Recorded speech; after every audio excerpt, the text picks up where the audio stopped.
Salut à tous, j'espère que vous allez bien. Bienvenue dans votre podcast de foot 100% indépendant, 100% insolent, mais jamais méprisant. Et aujourd'hui, du lourd en perspective, les amis, puisqu'on va se faire ensemble la prévue de la finale de la Ligue des Champions entre le Paris Saint-Germain et l'Inter. Un match alléchant, un match inédit, un match électrique. Mais avant toute chose, n'oublie pas de t'abonner et d'activer les notifications. C'est très important pour moi. Merci. Je vais essayer de vous donner les clés et les points les plus importants à regarder dans cette finale. Tout ce qui va être intéressant à analyser. Tout ce qui, selon moi, va pouvoir faire basculer la rencontre d'un côté ou de l'autre. On va parler des joueurs, des coups de pied arrêtés, des systèmes de jeu, de la tactique, des duels, des gardiens, de l'état mental et physique, de la jeunesse du Paris Saint-Germain, de l'expérience de l'Inter, mais aussi des entraîneurs. On va faire comme d'habitude. On va diviser le podcast en 4-5 petites parties et ensuite, à la fin, on va s'aventurer ensemble à faire un pronostic. Restez bien jusqu'à la fin du podcast car il y aura des petites surprises. C'est parti, let's go! On va se faire un mini récapitulatif des demi-finales. Il faut se dire que malgré le spectacle incroyable qu'on a eu entre le Barça et l'Inter est resté une équipe dominante et forte défensivement sur l'ensemble de la compétition. Bien sûr, le match contre le Barça a été compliqué, mais l'Inter a quand même des statistiques défensives très solides depuis le début de la compétition. Ils n'ont été menés au score que 14 minutes depuis le début de la Ligue des Champions. C'était la meilleure défense jusqu'en demi-finale et ils ont un excellent gardien. Ça, ce sont des faits. Et même contre le Barça, ils n'ont été menés au score que 3 ou 4 minutes, je pense, sur la double confrontation. Donc factuellement, c'est une équipe expérimentée qui a une défense très complémentaire et très intelligente. Certains vont dire oui, on fera pas mieux que la demi-finale Barça-Inter aller-retour. C'est vrai que la double confrontation était incroyable et magnifique, mais il fallait en profiter. Enfin, là, on va se concentrer sur la finale. Donc, je pense que ce sera une finale plus serrée où l'enjeu va être très important, on va un peu crisper les joueurs. Je vois bien un score, je sais pas pour qui, mais je pense qu'il n'y aura pas tant de buts que ça. Je vois bien que 1-0 ou un 2-1. Je pense qu'il n'y aura pas énormément de buts. Parce que aussi, c'est deux équipes qui ont des excellents gardiens, que ce soit Sommer ou Donnarumma. Voilà, l'Inter, c'est l'équipe, comme on va voir sur le graphique, c'est l'équipe la plus âgée de la compétition avec une moyenne d'âge de 29 ans. Et le PSG, c'est une équipe les plus jeunes, avec 24 ans. Est-ce que ça peut avoir une importance? Oui, on sait que l'Inter a des joueurs plus expérimentés, un peu plus vicieux, je pense au milieu et derrière à Çalhanoğlu, Barella, Acerbi, qui vont être capables de faire le petit geste vicieux sans se faire prendre, même si ça, avec la VAR c'est compliqué. L'Inter me paraît mieux armé mentalement, ou dans le sens où ils n'ont jamais été pris en défaut. Par contre, le Barça, où ils ont été menés 4 minutes, ils n'ont pas eu de gros moments. Si, ils ont un peu flotté contre le Barça, mais il n'y a pas eu de moment de flottement comme le Paris Saint-Germain où ils se sont pris 2 buts en 10 minutes contre Aston Villa au match retour, où là, ils étaient en panique. On n'a pas vu ça du côté de l'Inter. Le PSG peut se prendre les pieds dans le tapis mentalement. Je pense notamment des fois à Marquinhos. Si tu fais ça contre l'Inter, ça va être très compliqué. Donc la gestion mentale de l'événement va être très importante. La gestion des temps forts et des temps faibles, l'Inter est très très fort sur ça. Ils ont appris de leur finale de 2023 perdue contre City et l'Inter. C'est une équipe plus expérimentée, mais cependant le PSG reste sur une demi-finale l'an passé, donc ils ont aussi accumulé de l'expérience. Alors cette équipe de l'Inter, elle a une sorte d'âme collective, elle a une expérience que le Paris Saint-Germain n'a pas vraiment, parce que la dernière finale du PSG c'était 2020, donc ça n'était pas la même équipe, tandis que l'équipe de l'Inter c'est quasiment la même que 2023 à 2-3 joueurs près. Donc ils étaient très très proches de City, et voilà, Di Marco avait une grosse occasion, je ne sais pas si vous vous rappelez.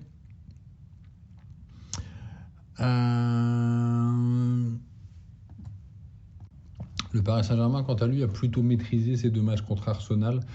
Je les ai trouvés sereins. J'ai trouvé même qu'à l'aller, ils auraient pu marquer 2 buts en plus. J'ai trouvé que le PSG avait été avec un excellent état d'esprit au niveau de la conquête et que le milieu de terrain avec Fabien Ruiz a arrivé à justement mieux dicter le tempo. Alors ils ont souffert un peu, bien sûr, mais ça montre quand même que cette équipe, elle est en constante progression, même si bien sûr elle a quelques lacunes, comme toutes les équipes d'ailleurs. J'ai bien aimé les transitions du Paris Saint-Germain, leur façon de défendre sur corner. Je trouve que ça c'est vraiment des points qu'ils ont amélioré cette saison. Avant de continuer cette analyse et ce podcast et de parler composition et tactique, je t'invite à t'abonner, activer la cloche. Merci mon gars, un grand merci à tous. On va très probablement avoir un PSG en 4-3-3 qui est le système préférentiel, qui est un système intéressant, équilibré pour contrer. Attention parfois au 4-3-3 quand même, si tu as une perte de balle, que l'Inter fait une récupération haute qui vont envoyer un Di Marco, un Dumfries sur les côtés. Voilà, je pense qu'on aura la défense habituelle avec Pacho et Marquinhos, les 4 de derrière, les 3 au milieu. Et je pense que devant, il va mettre Gvara côté gauche, euh, Dembélé en faux. Dembélé en faux neuf et à droite probablement Désiré Doué, je pense plus que Barcola. Enfin voilà, ça c'est mon avis. Alors on va avoir un duel, premier duel ici qui va nous intéresser dans cette compo, dans cette tactique. C'est le duel entre Kvaratskhelia et Dumfries. Ça peut être un petit avantage pour le Paris Saint-Germain puisqu'ils se connaissent bien de la Serie A, que Gvara a joué au Napoli.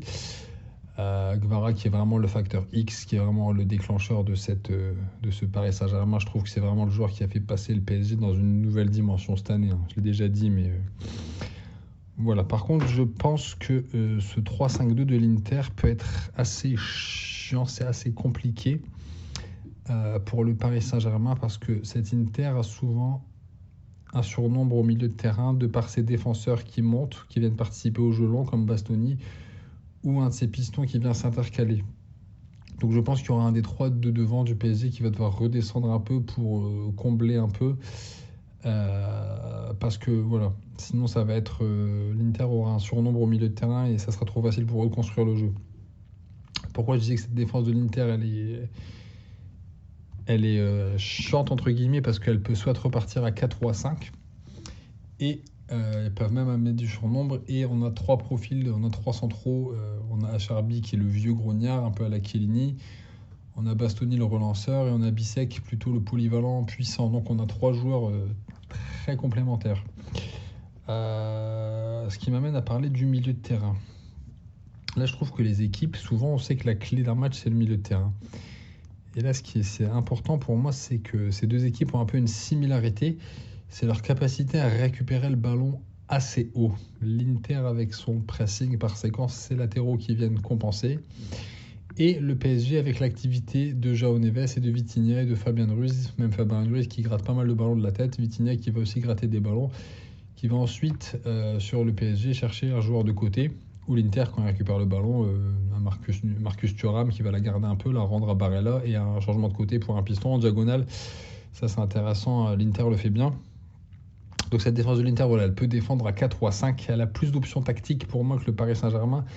Elle est plus mûre dans sa tactique. Elle a plus d'options. Le danger peut venir de partout. Là où le PSG, t'as que 2-3 joueurs très dangereux. Dumfries peut mettre des buts, Di Marco peut mettre des buts, Barella peut mettre des buts, Çalhanoğlu peut mettre des buts de loin, Thuram peut marquer. Vous voyez, Acerbi peut même marquer des buts sur corner. Donc l'Inter a plus de possibilités offensives et tactiques, je pense.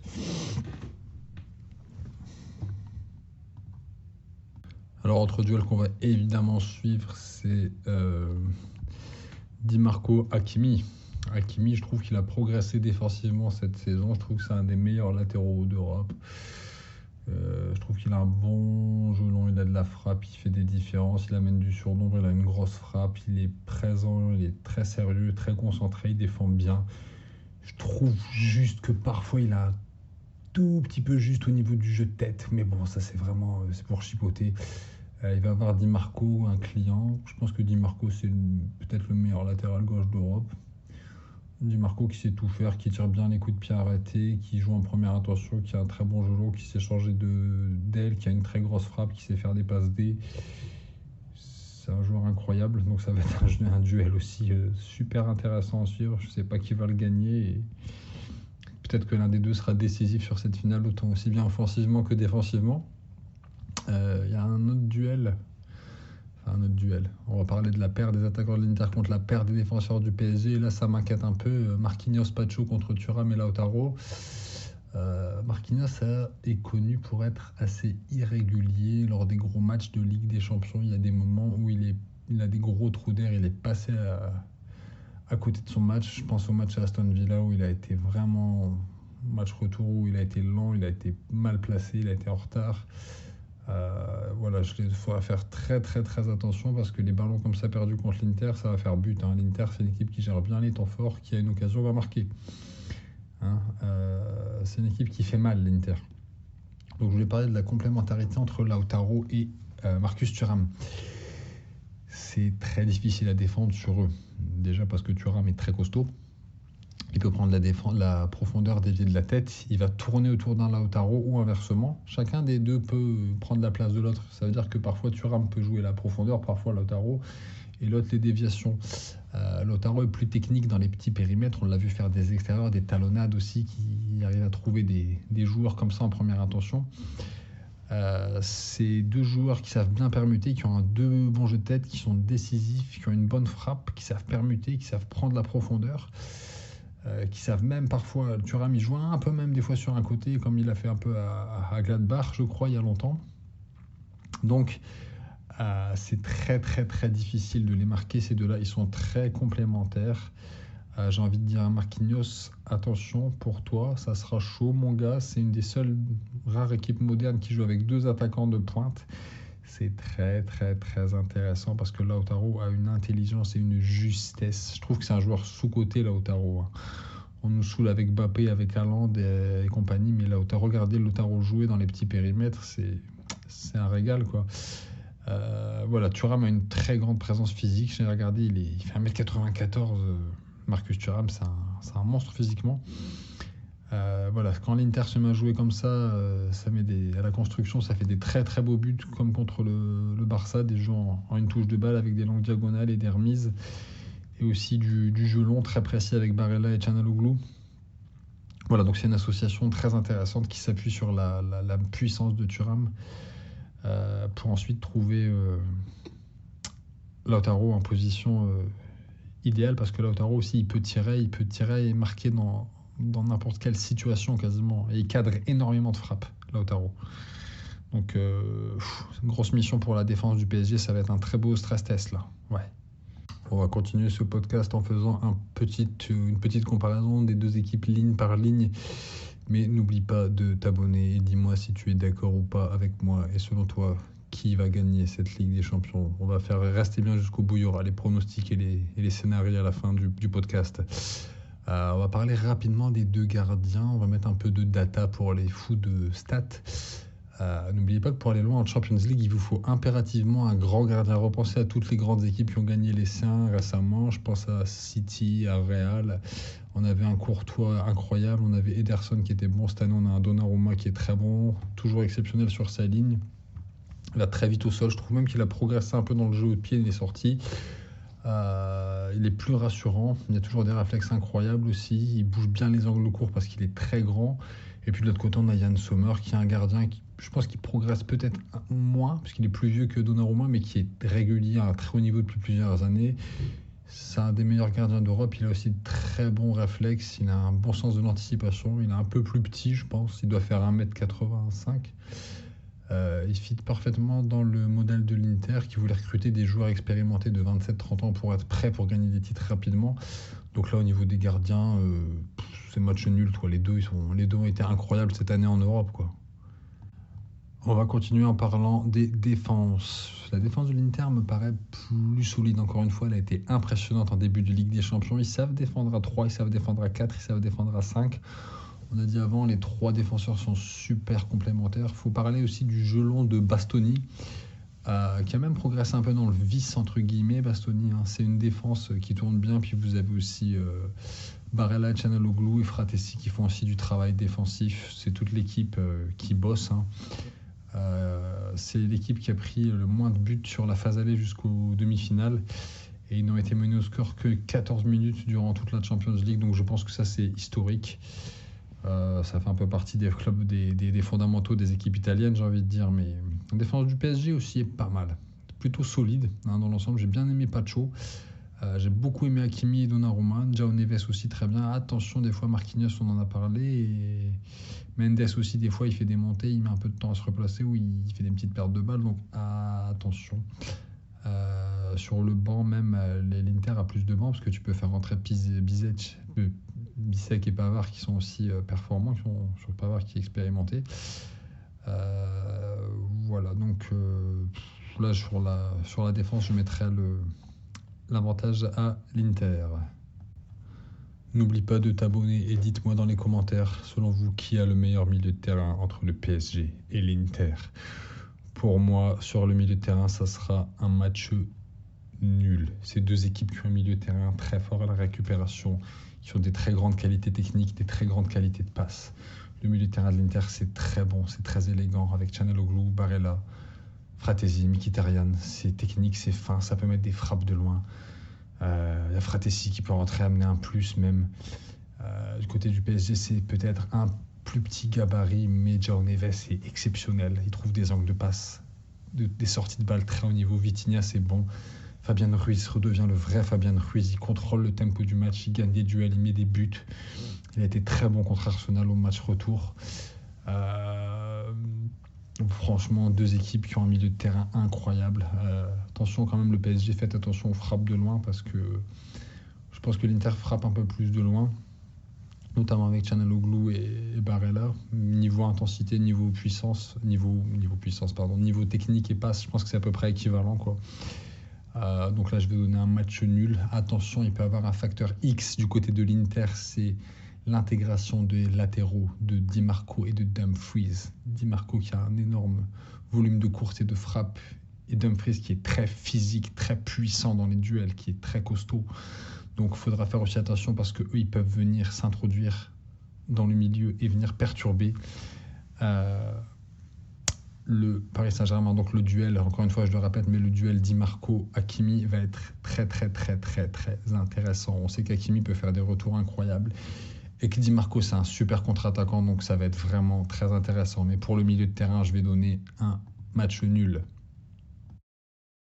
On va parler de l'attaque pour terminer ce podcast. Là, il y a un gros avantage pour l'Inter pour moi. On en a déjà parlé. De la complémentarité des deux, de la puissance de Thuram. Ils ont de très bons jeux de tête, contrairement au Paris Saint-Germain, qui n'a pas d'attaquant, qui a un joueur de tête. Ah si, ils en ont un, c'est Ramos, mais il ne joue pas. Donc le PSG se prive d'une arme, en fait, parce qu'ils ont des bons centreurs, en fait. Hakimi et Mendes sont plutôt des bons centreurs, donc c'est même Gvara aussi, donc c'est dommage, en fait, je trouve. Après, bien sûr, qu'un Dembélé, un Doué, un Ramos, un Kvaratskhelia peut te marquer un but avec une combinaison ou une frappe en entrée de surface, bien évidemment. Ce qui m'amène aussi à parler des coups de pied arrêtés. On va faire un petit focus sur les coups de pied arrêtés. Je pense que le PSG a progressé défensivement sur les coups de pied arrêtés. On l'a vu contre Arsenal, qui était une équipe très très forte sur les coups de pied arrêtés. Ils n'ont pas pris de but sur coups de pied arrêtés, ils ont bien géré ça. Mais l'Inter est très très très fort sur les coups de pied arrêtés sortant de Di Marco généralement, ou bien de Barella qui les tire, ou Çalhanoğlu. Ils ont que des bons tireurs de coups de pied arrêtés, différentes options. Et ils ont une domination physique. Ils ont des très bons joueurs de tête. Je pense à Bastoni, à Dumfries, à Bissek, à Thuram. C'est très, très, très, très marqué des équipes italiennes, ça. Ils sont bonnes sur les coups de pied arrêtés. Le jeu de tête est très, très important. S'il y a un but de l'Inter, je prédis un but de la tête de l'Inter. Je vous le dis là tout de suite. Je devais garder les pronos pour la fin, mais je ne sais pas si ça sera sur un centre de Dumfries ou de Di Marco, mais il y aura un but de l'Inter de la tête pour moi. Ouais. Donc il va falloir que Donnarumma impose son 1m95 et que Marquinhos soit concentré aussi, Hakimi aussi, qui fasse attention à son jeu de tête, même si je trouve qu'il défend plutôt bien. Je trouve que c'est un élément à prendre en compte. Clairement. On va parler aussi du banc de touche pour terminer. J'ai l'impression que le banc de l'Inter est plus mûr, avec notamment Fratesi qui joue souvent 8, qui arrive à lancer. Il récupère un second ballon, il fait un dribble où il vient amener quelque chose devant, il met une très bonne frappe, il arrive à lancer, il frappe de 20-25 mètres comme il a fait contre le Barça. Il fait souvent ça, Fratesi, depuis longtemps, c'est un super sub.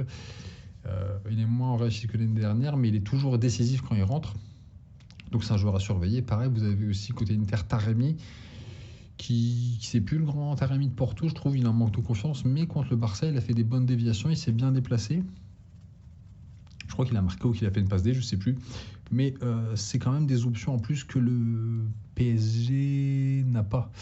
Le seul joueur offensif que tu peux faire rentrer côté PSG, c'est Barcola s'il ne joue pas ou quoi, peu importe, mais c'est Ramos. J'aimerais bien le voir jouer un peu plus Ramos, quoi, mais voilà, je pense que le PSG a un moins bon banc que l'Inter. On va terminer, on va y aller au pronostic. Pronostic, je vais dire du 60-40 pour l'Inter. Pourquoi? Parce que c'est plus expérimenté, ça a une âme collective. Ils ont joué une finale il y a 2 ans. Ils ne feront pas forcément faire les mêmes erreurs 2 fois. Ils ont été très proches contre City. Ils vont apprendre de leurs erreurs. Le PSG a encore des lacunes pour moi dans la gestion des émotions et il y a des faiblesses dans le domaine aérien. Mais ça peut aussi être une histoire de gardien. Il peut avoir des faits de jeu. C'est 2 équipes qui méritent d'être en finale.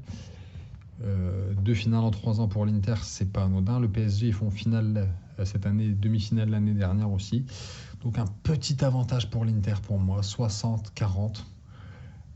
Mais je pense qu'il n'y aura pas énormément de buts, mais que l'Inter va mieux gérer le truc en fait. Voilà, dites-moi ce que vous en pensez, mais je pense pas que ça sera une finale spectaculaire. Enfin, peut-être je me trompe, hein, mais les matchs spectaculaires, on les a eus en demi et en quart, donc là, à mon avis, j'y crois pas trop.